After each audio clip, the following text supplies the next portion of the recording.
Meeting ID. Okay, I will text him that. Yeah, he just texted me. Okay. What was that? Meeting ID.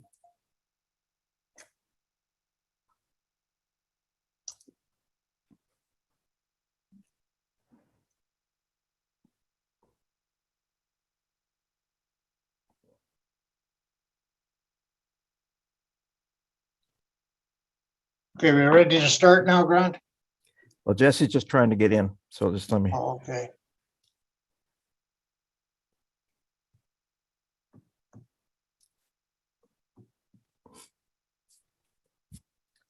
Hey, I'm not the last one then.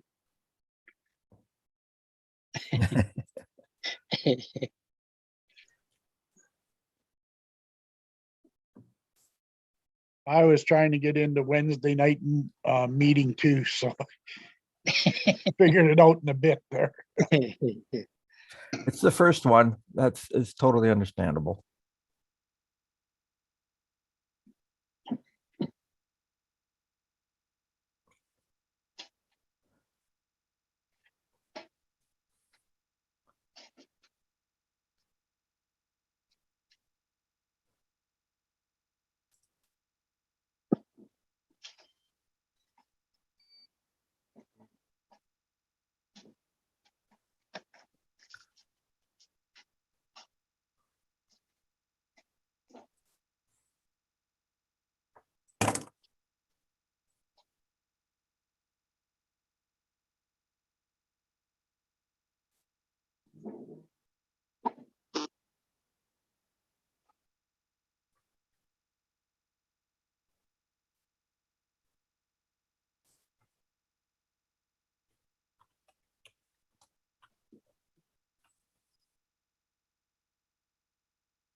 Started? Not yet?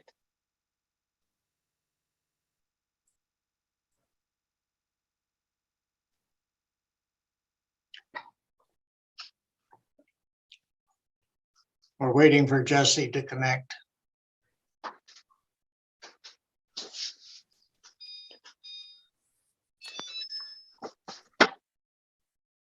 Okay, I've just texted him the ID and the passcode, so hopefully he'll get in sooner.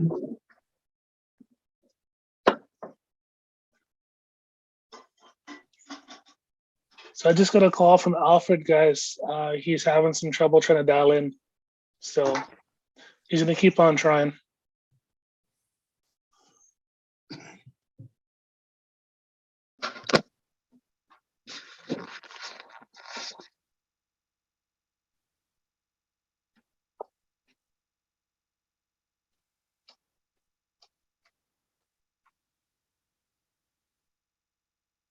Oh.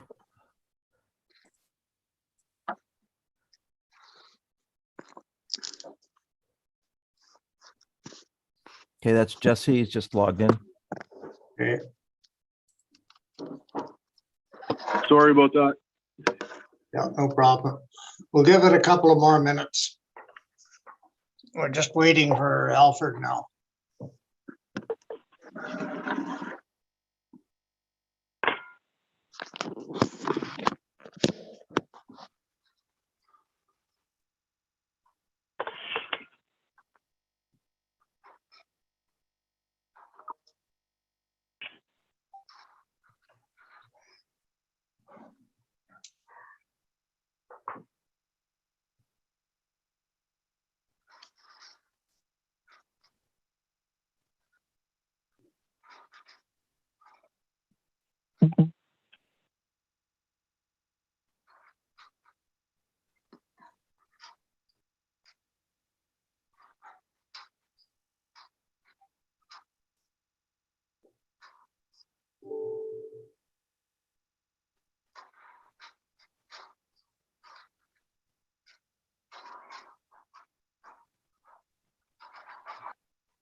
Sorry, the text number I have for Alfred doesn't work anymore for some reason that he gave, so I can't get a hold of him.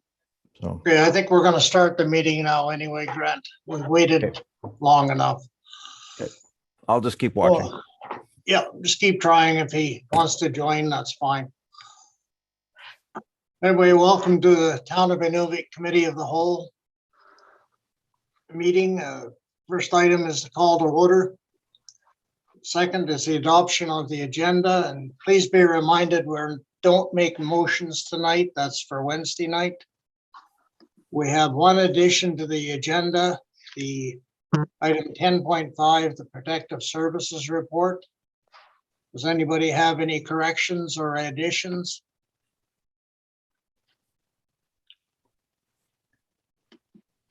Okay, seeing none, declaration of conflict of interest or pecuniary interest.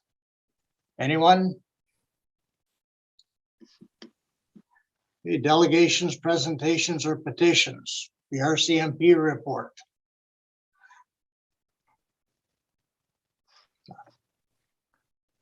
Go ahead. All right, thank you for having me. Looking forward to working with the new mayor and council the next term. So for October, we actually had a drop in calls compared to last year, a fairly significant drop, 72 calls. The biggest one was in the assaults category. Unfortunately, I don't have an explanation for that, but it's good to see. The Liquor Act should be in the public intoxication category, which is the same as last year. But overall, general decrease, no huge drop or increase except for the assault. 9 reports of family violence, which resulted in 3 individuals being charged. That's still before the courts. 9 reports of impaired driving, again, resulted in 3 individuals being charged and 3 driving suspensions issued. A couple, I mentioned 2 on the last meeting because it was when I presented the September report, the attempted murder, the shooting, and it happened at that point. But I did add it because it fell in October. But I won't read it again, but I'm certainly open to any questions if there are any on the shooting. A couple of events that we attended, the Justice Committee meeting and Halloween. Unfortunately, we're still not able to get into the schools. And of course, with the recent outbreak, I don't think that'll be able to happen anytime soon to be able to do some events with the kids. Couple things I wanted to add was we are having a slight reduction in service at the moment, especially in regards to front counter. So no change to our operational response. Of course, you call the police, we'll be there. It's just front counter administration wise, record checks, fingerprints, vulnerable sector, those type of things. We're currently, sorry, due to the recent outbreak, we've got a couple staff members that unfortunately have to isolate at home with their kids or care for their kids because the school is closed. So at least for the next 10 to 14 days, no record checks, no fingerprints. We did have a few scheduled in for appointments. We'll still honor those, but at the moment we're not taking new ones. Hopefully in 10 to 14 days, that'll get back to normal and then it'll be open up again. But again, no reduction in service, like operations wise, calls or service, anything like that, just administrative. Speaking of that, court is still adjourned until January as the next court dates, January 2022. And that's for the territorial court. There is still the Supreme Court matter that happened here this past week, but all territorial court is postponed until January. A little bit of a staffing update. We've got 2 new members coming the beginning of December. One is brand new, going to be doing their field training here, coming from Tepo. And the other officer is coming from Nunavut. He's been there for a couple of years. So we're expecting those beginning of December, which will actually leave us just with 1 vacancy. That's just 1 team leader supervisor position. And that's currently posted now for advertisement. And that's it for October, but I'm certainly open to any questions if there are any. Thanks for the report. And it's good to see your staffing levels are getting back up to normal.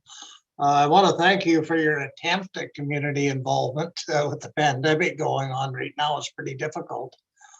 I also noticed the impaired driving charges. It's good to see that you're getting those people off the road. I'll open it up to questions now if anybody has any. Grant Gallons, if you could unmute yourself. Thank you, Your Worship. So Sergeant Bishop, just a quick question. I noticed that when it comes to family violence, the number of people who accept support is a lot less than those who decline it. We're looking at almost 3 times the no's versus the yeses. Any ideas what may cause the high number of no's? Yeah, I'm assuming you're referring to the acceptance of victim services. Exactly. Yeah, so unfortunately, I don't have an explanation for that. Of course, we offer it to every time we go to a call, and we kind of generally say the same thing to the person of what victim services is and the services that they can provide. Of course, it's their choice if they accept it or not. But yeah, unfortunately, I don't have an explanation. But you're right; it is almost 3 times as many people that say no. Thank you. Any further questions? Grant, or sorry, can I speak? It's Alana here. Yes, go ahead, Alana. So just to answer Grant's question, I actually chair the Justice Committee, which does victim services. And that 1 out of 3 you see is absolutely normal in the field. Many people have referrals numerous times before they make the decision that they are going to engage with victim services. So there's nothing untoward about that. It just takes people several times. Thank you, Alana. Any other questions or clarifications? Anyway, thank you for the report. We'll look forward to seeing you next month. All right, thank you. And if anything comes up, you know where to reach me. Great. The next item is public question period. Grant Hood, any questions? from the I public? have not received any. Okay, moving on, the adoption of the minutes. 6.1, the minutes of the October 13th, 2021 special council meeting. Any questions, Alana? No. The next item, 6.2, the minutes of the October 13th, 2021 council meeting.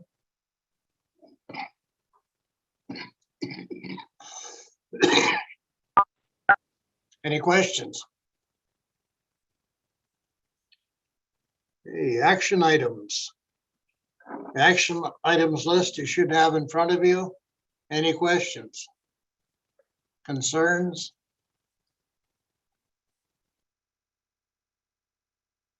Seeing none.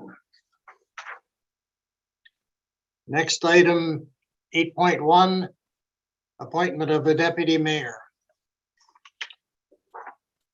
As per sections 39 and 40 of the CTV Act, council may appoint councillors to the positions of deputy mayor and assistant deputy mayor.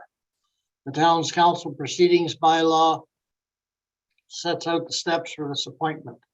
Past practice has been to appoint the councillor who received the highest number of votes at the election to this position. Council has 3 options: to approve the recommendation to appoint the councillor with the highest number of votes, defeat the motion, or, excuse me, refer the document back to administration. The recommendation is that Inuvik Town Council hereby appoints the position of deputy mayor to the councillor elected with the highest number of votes cast at the polls, who is Natasha Kulikowski. Any comments, concerns? Seeing none.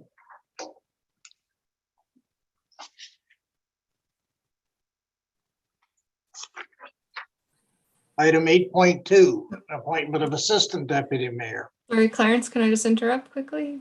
Oh, certainly. Sorry. I just wanted to say that it would be my pleasure to serve as deputy mayor if council chooses to go that way. Thanks. Thank you, Natasha. I'm sure everybody recognizes your experience as mayor, so you'd definitely be an asset to the position. Any other comments?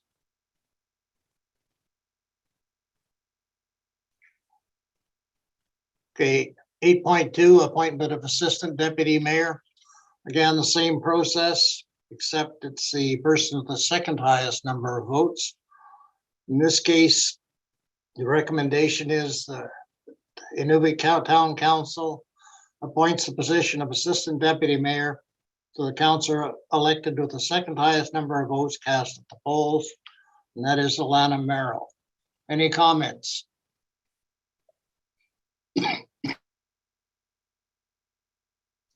Alana, did you wish to say anything?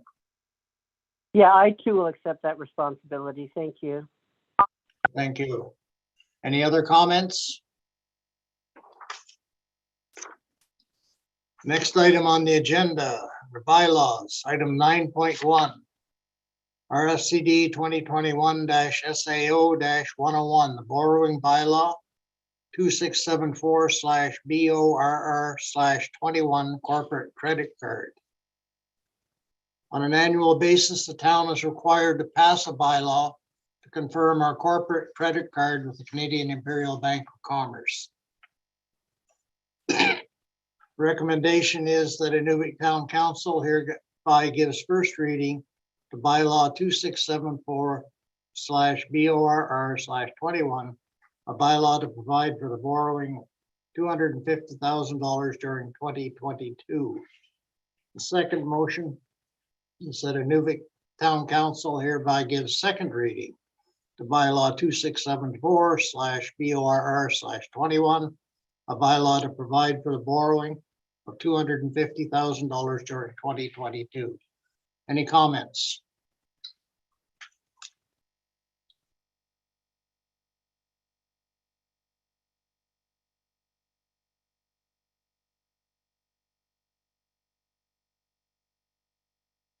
No questions?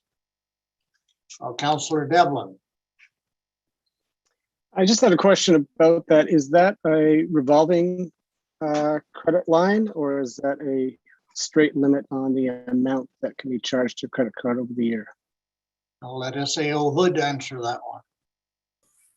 So that is, if you want to call it the credit limit, total maximum credit limit we have on all our credit cards. We issue certain credit cards to directors for, because sometimes various purchases have to be made, and it's easier through the credit card. However, that is the total.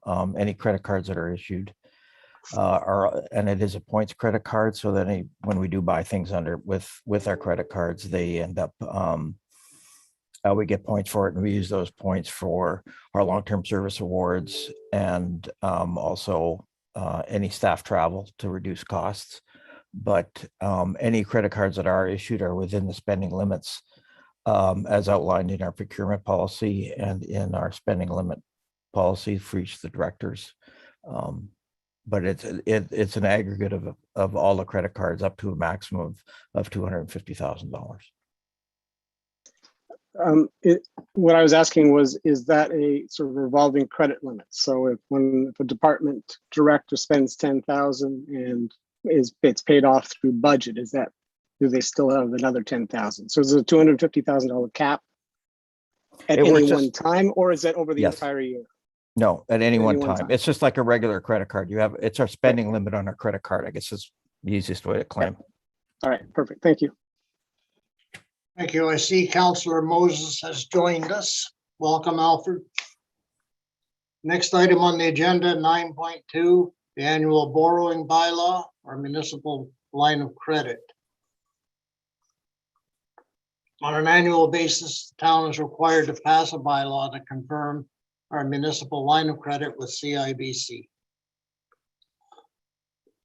Motion number one is that Inuvik Town Council hereby gives first reading to bylaw 2675/BORR/21, a bylaw to provide for the borrowing of $1.5 million during 2022. Motion number two, that Inuvik Town Council hereby gives second reading to bylaw 2675/BORR/21, a bylaw to provide for the borrowing of $1.5 million during 2022. Any questions?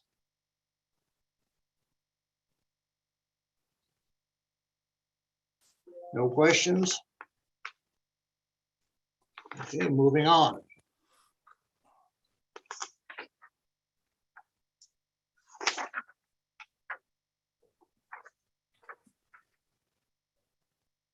Capital Projects Report, item 10.1.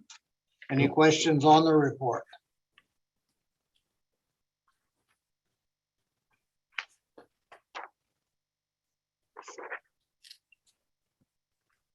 Nobody?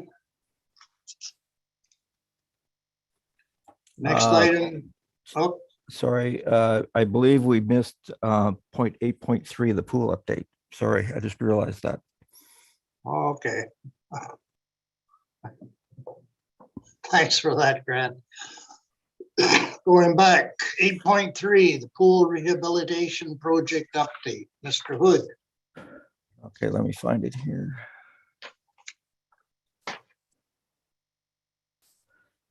All right, thank you, Mayor Wood. I just, with the new council, and I'm sure just even the returning councilors like to know where we are with the update as to our lovely indoor pool that I'm happy to report will not be turned into an indoor skating skateboard park.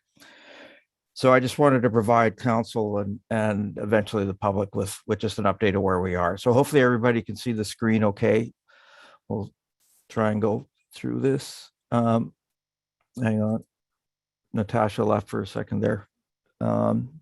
So anyways, so a little bit of a history just for everybody that may not be aware of. We have had many years of frustration with the pool. I'm sure I don't have to tell you that, but I swear that I've kept Tylenol in business with the headaches this place has given me. But anyways, and previous attempts to fix this issue has been like a dog chasing its tail. We fix one issue, another one that's unknown at the time, all of a sudden it decides to make its appearance, which is and even the experts that we've had in to look at it are baffled by the overall continual issues. Like I say, it just seems we fix one and something else shows up that we didn't know anything about until then. So most of the issues are a result of plumbing problems with leaks in piping or fixtures embedded in the concrete, which is from the shifting of the foundation, which we've probably aware of, and even back with the installation of the original plumbing. So we have the shifting, the installation. So the decision was made after a lot of thought that we cannot keep putting money down the drain, so to speak. So we said the best solution was to completely abandon the in-concrete plumbing and drains and install new on the outside of the walls of the pool. So in consultation with the pool contractor, we were told the situation was not unique to Inuvik, and other pools had undergone similar transformations as these jets that they're called inlets that in the floor. A lot of people are running into issues with those types of pools and are now converting similar to what we are doing. So it wasn't an easy decision to make this and Clarence, I guess, I'm just going to admit, Natasha, I don't know, she keeps dropping in and out. Anyways, sorry about that. Making this decision was not an easy one. So number one, it required additional time to do the proper engineering to relocate the plumbing. Additionally, there was more pool downtime because it would be a major fix. And finally, it was availability of financial resources to complete the project. And at the time when we first decided, we made it that we would find internal funding and use our reserves to accomplish this. However, an opportunity arose that we could apply for funding under the Investing in Canada Infrastructure Program, or ICIP, and the council, you'll be seeing that ICIP throughout your tenure as council, because we have a few other programs under it. So again, with that, the only problem we had was going after the money. Is we put the application in, but we couldn't spend any money, or any money we did spend, we couldn't claim out of this funding. So therefore, we put a sort of like a small halt on proceeding till we found out the reapproval. Unfortunately, it took 6 months to get that approval. And the GNWT, I have to give them credit because this is a federal program funneled through the GNWT. They were pushing the federal government to do this, get the application and approve it.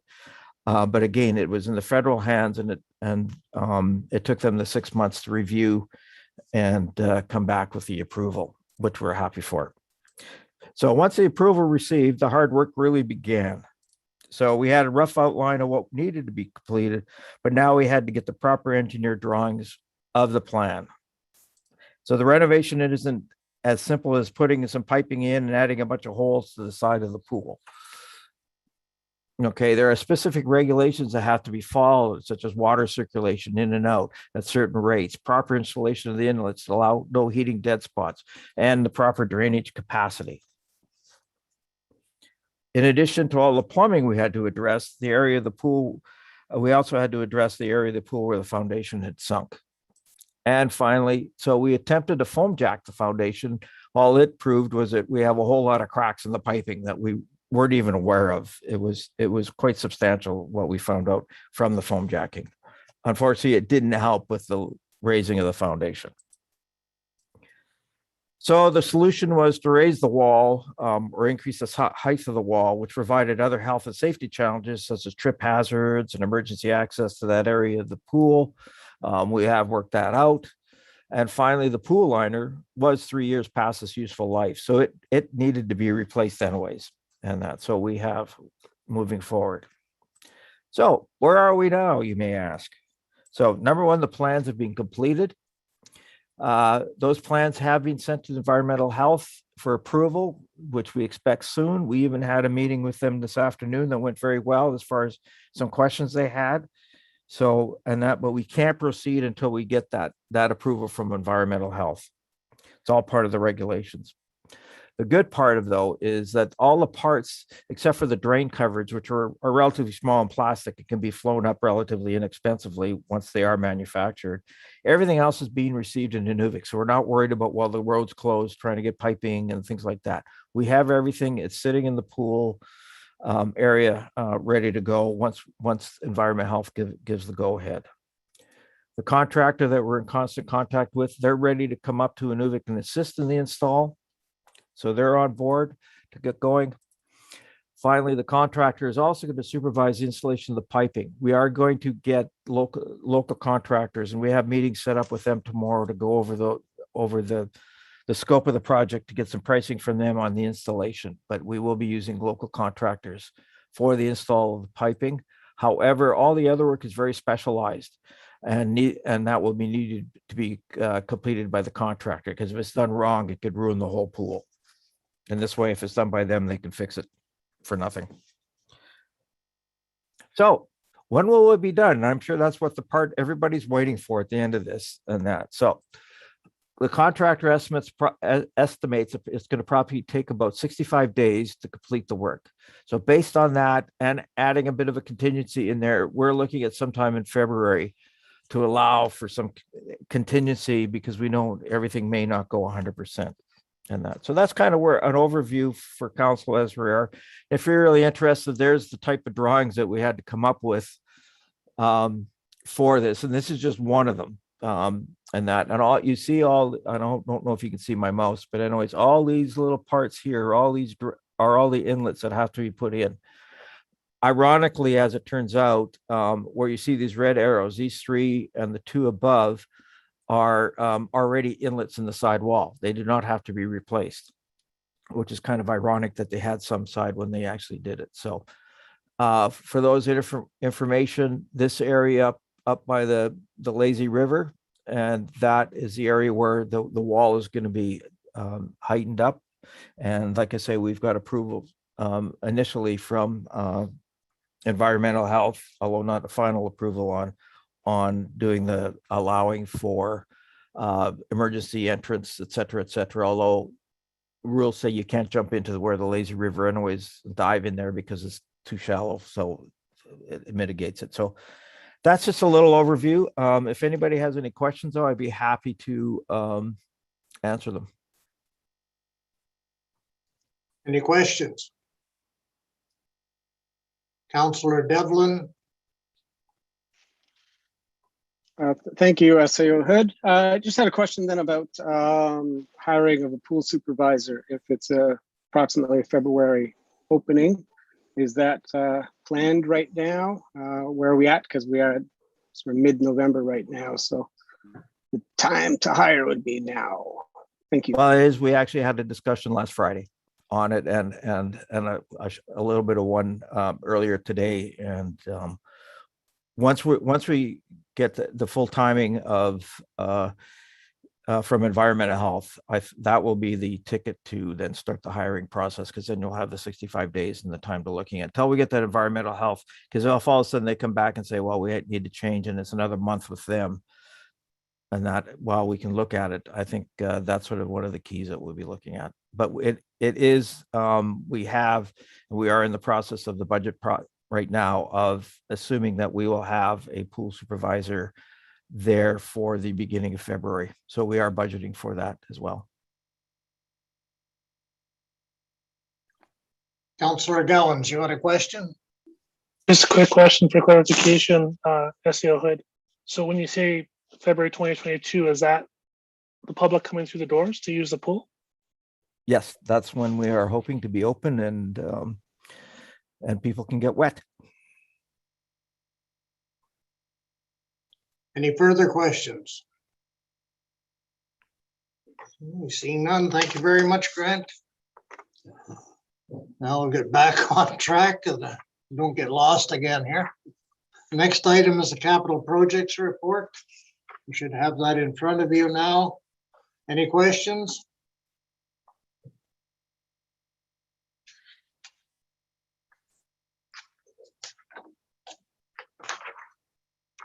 Seeing none. Financial report 10.2. Any questions?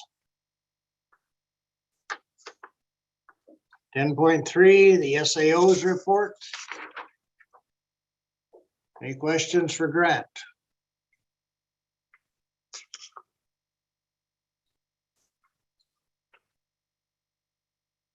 .4, the community services report.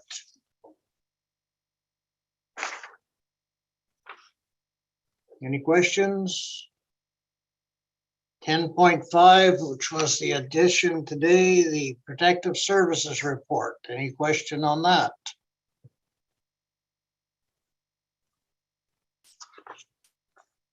Seeing none. Item 11.1, the strategic priorities chart. Any questions?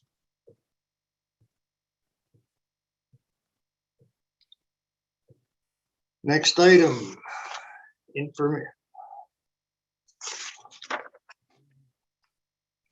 information items from the Aurora Research Institute. Just for your information only. Now, item 12, any council concerns?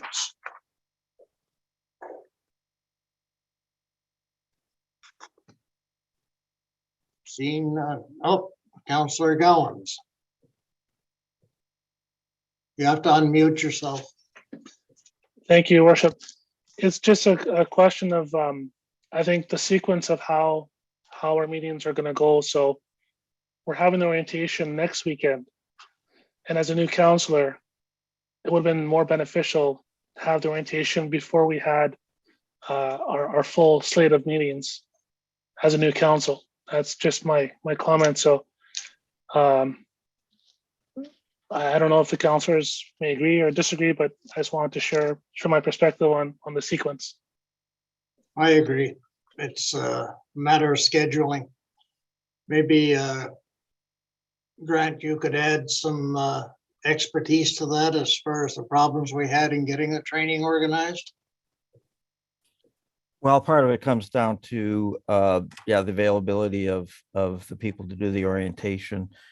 However, I will say that a lot of the councils run into the same problem, and that's why we've actually kept this agenda very minimal as to what's on the agenda, so that you have a chance to understand from the orientation the different things. So we didn't try to put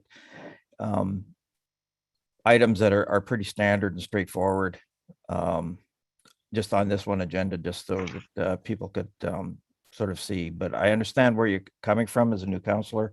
It was just a matter of the timing as to try and getting people, and the meetings are established. That, like, you'll see that the meetings are established coming out in December for next year's council meetings. So that's, I guess it's just the only comment that I have. Thanks, Grant. Does that answer your question? Yes, it does, and I can understand that perspective as well, so. Thank you. Any other questions or concerns? Councillor Devlin. Yeah, I'm just wondering about this strategic priorities chart. How is that determined? Is there, like, I'm just wondering about it. It just appeared, and I'm just wondering how those priorities get made. What's the process, basically? Thank you. Grant, I'll turn that one back to you again. The best answer I would say is wait till the council orientation. It is something that shows up, that is done, because I won't get into a long explanation about it tonight, but it is something that council has a direct input in. And more of it will be done explained during the council orientation, and actually in a lot more in depth come February. We have the gentleman who helped set it up, and that will be coming back. It is something that's reviewed quarterly by council, and then they have their priorities, and we'll explain and that. And then its purpose, however, is just to tie council's priorities and administration's priorities so that we know we're all working towards the same goal, type of thing, and that administration is aware of where council feels their priorities are from policies or different types of things there. So right now it shows up in every package as an information item. It's just a standard item. Thanks, Grant. Anything further, Tony? Nope, that's Sorry, great. Councillor Thank you. Devlin. Okay, moving on. Our next item is, I need a motion to go in camera. Well, some would like to. Councillor Kulikowski, I need a seconder. Councillor Devlin. So I might just remind you, when we go in camera, we're not recording and we will not be live.